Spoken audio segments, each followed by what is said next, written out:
All right, I guess I'll say a couple words first, and then you can ask whatever you want. We,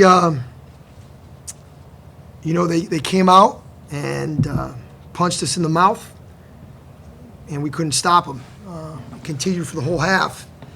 And I challenged our guys at halftime and says if they score 55 points again, we're not going to score 111. So they responded defensively, so I'm very proud of our team. Obviously, Pat does a tremendous job, extremely well coached, very efficient. And they just made one more play. We had some chances, up 5 with the ball twice. I think we had 3 consecutive turnovers, up 5, under 3. You can't do that. You can't turn the ball over 25 times and expect to win the game. But you got to give, I'm not a big believer in saying, well, you can't turn the ball over 25 times. There's 2 teams out there. They created turnovers. You got to give them the credit. Their defensive schemes are good. Their philosophy is good. Their 1-3-1 was clearly something if it was evidence, didn't have them practice much against. if that wasn't clearly obvious, I'm sure I'll let this cat out of the bag, this little secret. We weren't very good against it. But I blame ourselves for that because they only went 1-3-1 after a made basket. If we had gotten a couple more stops, we wouldn't have had to go against the 1-3-1, which was, just didn't have a lot of answers for. So a lot of credit to UMass Lowell. They're a very well-coached team. They got tough kids, and they deserve to win. They outplayed us for most of the game. They're not a very big team, obviously, guard-oriented. Is it harder than it looks to exploit their lack of size? I mean, is it just tough because they mix defenses up so much? Or? I thought they did a good job with the 1-3-1. In the man-to-man, we really took advantage of it, and that's why they did go to 1-3-1. Right. So we felt like, we shot 70% from the field in the second half. Right. So when we were getting shots, they were going in. And most of them were in close. We didn't make a 3 in the second half. So we were finishing at the rim. So, yeah, you got to give their coaching staff credit. They saw that they weren't stopping us. They made an adjustment, and it stifled us enough. I think they stopped us 3 possessions in a row and changed the whole momentum of the game, where the momentum had clearly shifted our way, up 5 with the ball. And then they made some plays offensively. Obviously, the freshman's I told Pat before the game, watching them on film, that kid Isaac White's got a little swagger to him. He's just the way he moves and plays. Look at his numbers, 17-4 and game-winning play, and that was a heck of a play. I got to see it on film exactly what happened, but whatever happened, the kid made a play. Right. He could have missed it. We had a chance to. We actually had a steal at the end and didn't come up with it, and that happens. So, we got to take better. Up 5 with 3 minutes to go with the ball. You're supposed to win that game if you want to be really good. So we got to figure out how to do that.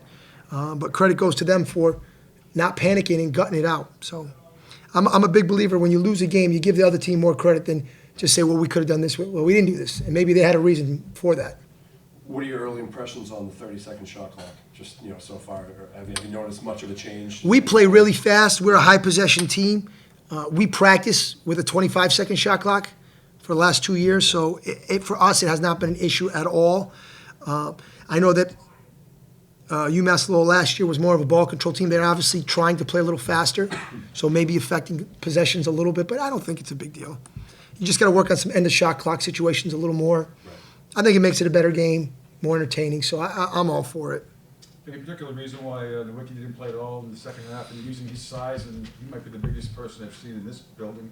Yeah, it was probably a mistake on my part. They went small. We felt like we could play Phillip when they went with, I don't want to pronounce his name, Dontavius, is that how you pronounce his name? Yeah. When we went with him, but the problem is every other player on their team could make perimeter shots, and we were just going to set up Phillip for failure.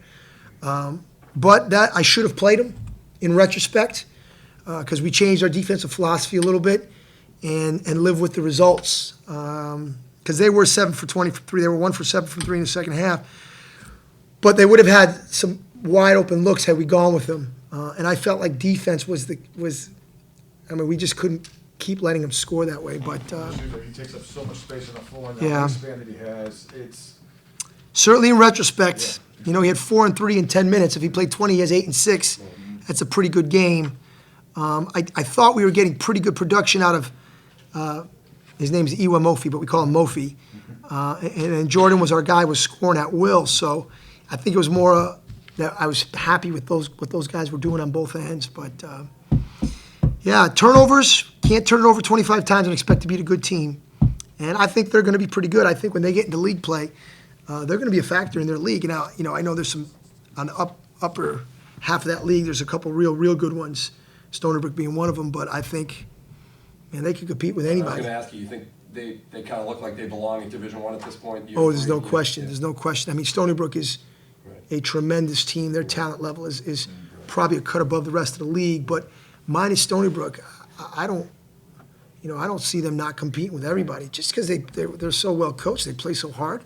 And Jahat Thomas is as good as anybody in low major, mid-major basketball. I mean, that kid is an animal. And I say that very complimentary. That's not supposed to mean anything Right. other than that kid is tough. And I thought we did an excellent job on him. I don't know what his numbers were.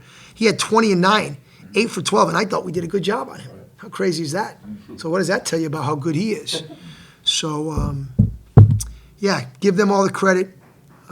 Disappointed is when, at our level, when you have a close game like this, especially when that you were somewhat in control 3 minutes ago, you can't lose those games. It's tough, but we're going to keep battling. We're short a couple bodies that we need to get back, two starters. But you know what? I got 13 guys in scholarship. Somebody else better play better.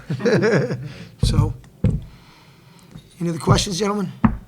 Thanks, Coach. Thanks, Coach. All right, good luck. This is my old home right here.